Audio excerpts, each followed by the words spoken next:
પીવાના પાણીની ગંભીર સમસ્યા અંગે આવેદન. પીવાના પાણીની ગંભીર સમસ્યા અંગે આવેદન. બાબલા ગામ, તાલુકો બારડોલી, જિલ્લો સુરતના રહેવાસી આવેદનપત્ર દ્વારા આપને ખૂબ જ ગંભીર પ્રશ્ન પીવાના પાણીની તીવ્ર સમસ્યા વિશે ધ્યાન દોરવા ઈચ્છીએ છીએ. આઝાદી મળ્યા બાદ વર્ષો વીતી ગયા છે, છતાં આજે પણ ગામમાં પીવાનું પૂરતું અને નિયમિત પાણી ઉપલબ્ધ નથી. ગામ હજુ સુધી પાણી જેવી મૂળભૂત અને જીવન જરૂરી સુવિધાથી વંચિત છે. ઘણા સમયથી ગામના લોકો દ્વારા ગામના સરપંચશ્રી તથા તલાટી સાહેબને આ બાબતની જાણ કરેલી છે. અનેકવાર ફરિયાદો છતાં કોઈ નિર્ણાયક પગલાં લેવામાં આવ્યા નથી. આ મુદ્દો પત્રકારિતામાં પણ આવરી લેવાયો છે. તેમ છતાં આજ દિન સુધી કોઈ તપાસ હાથ ધરવામાં આવી નથી કે કોઈ નક્કર કાર્યવાહી કરવામાં આવી નથી. ગામની બહેનો, ખાસ કરીને વૃદ્ધ અને નિર્બળ સ્ત્રીઓને રોજિંદુ પાણી ભરવા માટે દૂર દૂર જવું પડે છે. ડોલ કે પાત્ર ઉચકવી મુશ્કેલ બની ગયું છે. આથી પાણીની અછતના કારણે બહેનો વચ્ચે વિવાદ, મનમોટાવ અને વેરઝેર ઊભો થતો જોવા મળે છે. આ સમસ્યા અંગે ગ્રામ લોકો તાત્કાલિક ઉકેલ કરવામાં આવે તેવી એક નમ્ર વિનંતી કરે છે. ફરીવાર આવેદનપત્ર રજૂ કરવામાં આવ્યું છે. આ બાબતે અત્યાર સુધી કોઈ ન્યાય મળ્યો નથી. તેથી આવેદનપત્ર મામલતદારશ્રીની કચેરી ખાતે પણ રજૂ કરવામાં આવ્યું છે. જો ટૂંક સમયમાં યોગ્ય ઉકેલ નહીં આવે તો ગ્રામ લોકો આખા ગામના લોકો સાથે મળીને અવાજ ઉઠાવવા અને ધરણા આંદોલન કરવા મજબૂર થશે. પણ કરીને આવીને કેટલા વર્ષો થઈ ગયા પણ પાણીનું અમને સુખ નથી મળ્યું. અમારે કામે જવાનું, પાછું આવીને ખેતરમાં કુએ પાણી ભરવા જવાનું. અમને પાણીની બહુ આપદા છે. અમને પાણીની સુવિધા જોઈએ. મારું નામ નેહાબેન છે. અમે બાબલા ગામમાં રહીએ છીએ.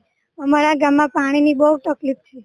અમારા ઘરમાં ઉંમરવાળા બહેનો રહે છે તો અમે પાણી ભરવાની આપદા પડે છે. અમારે બીજા ફળિયામાં પાણી ભરવા જવું પડે છે તો ત્યાંના લોકો બી અમને બોલે છે કે તમે કઈ કરાવો પાણી માટે. અમારા ગામમાં કોઈ જોવા નથી આવતું તો અમે અધિકારીને કહેવા માંગીએ છીએ કે તમે પાણીના સમયે આવીને અમારા ગામમાં વિઝિટ કરો અને જોવા આવો. પાણીના સમયે જ આવજો તો તમને ખબર પડે કે આ બહેનો કેટલી આપદા કરે છે પાણી માટે. હવે અમારે જવા તો ઠીક છે પણ ઉંમરલાયક દાદી લોકો ક્યાં જાય પાણી ભરવા માટે? એમને કેટલી તકલીફો પડે છે. 2 નળ હોય તો 2 નળમાં અમારા 10 ઘર છે તો 10 ઘરના જણ પાણી કેવી રીતે ભરી શકે? એટલા માટે અમને પાણીની સુવિધા કરી આપો. હું એસી ભીખુભાઈ, રહે ગામ બાબલા, સરભોણથી. આજે તારીખ 5/8/2025 ના રોજ આ પ્રાંત સાહેબને અમે આવેદનપત્ર આપવા આવ્યા છે કે અમારી બહેનોને આજે આઝાદીના આટલા બધા વર્ષો થઈ ગયા કે અમને આજ દિન સુધી પીવાનું પાણી નથી મળ્યું. આ બહેનો આજુબાજુ બીજા ફળિયામાં ગઈને પાણી વહી લાવે. હવે બહેનોની ઉંમર થઈ ગઈ, લોકોથી નથી ડોલ ઉચકાતી કે નથી બેડી ઉચકાતી. આ ગામના જે ગોપીચંદ બનીને ફરે છે એ વિકાસ ગાંડો થઈ ગયો. ડબલ એન્જિનની સરકાર થઈ ગઈ. આબરૂ છે કા? આ ફાકા ફુજારી કરવાનું બંધ કરો અને અમને ખાલી પીવાનું પાણી પૂરતું આલો ભાઈ. આ તો હવે હદ થઈ ગઈ. દર વર્ષે અમારે ખાલી પીવાનું પાણી લઈને તમારે ધક્કા ખાવાના. આ બધું હવે અમે ચલવી નથી લેવાના.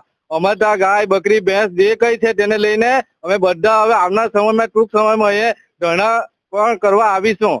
તે આ પાણીની સમસ્યા તમે પીવાનું પૂરતું પાણી નહીં આપી શકવાના ને ખાલી ફાકા ફોજદારી વિકાસ ગાંડો થઈ ગયો. ગાંડો તો ક્યાં છે ભાઈ? અમને ખાલી પીવાનું પાણી આપો, પછી તમારે જે કરવું હોય તે કરજો. આજે બહેનોને જયારે ઇલેક્શન આવે છે ત્યારે બહેનોના ચૂલા સુધી ભરાઈ જવાનું. બહેનો મારી બેન ફલાણી ઢીકણી કરીને ને પછી હારી વાત કરવાનું, હારા વાયદા આપવાના. તે પીવાનું પાણી આજે કોઈ જોવા નથી આવતું. કાં આવીને કોઈ ઉભું રહેવા રાજી નથી. એટલે સાલાઓને હવે છે ને આ લોકોને પણ એ લોકોને બી કાયદાકીય કાર્યવાહી કરીને એ લોકો પર કેસ દાખલ કરવામાં આવશે. અને આ જે અમને ખોટા વાયદાને વચન આપી જાય છે એ લોકોને અત્યાર પછી અમે ગામમાં પણ ઘૂસવા નથી રહેવાના. અને આ બહેનોની પર રજૂઆત છે. આ બહેનોની બી સાંભળો. એ લોકોની વેદના આજે કોઈ જોવા રાજી નથી. આ બહેનોને બી તમે સાંભળી લો.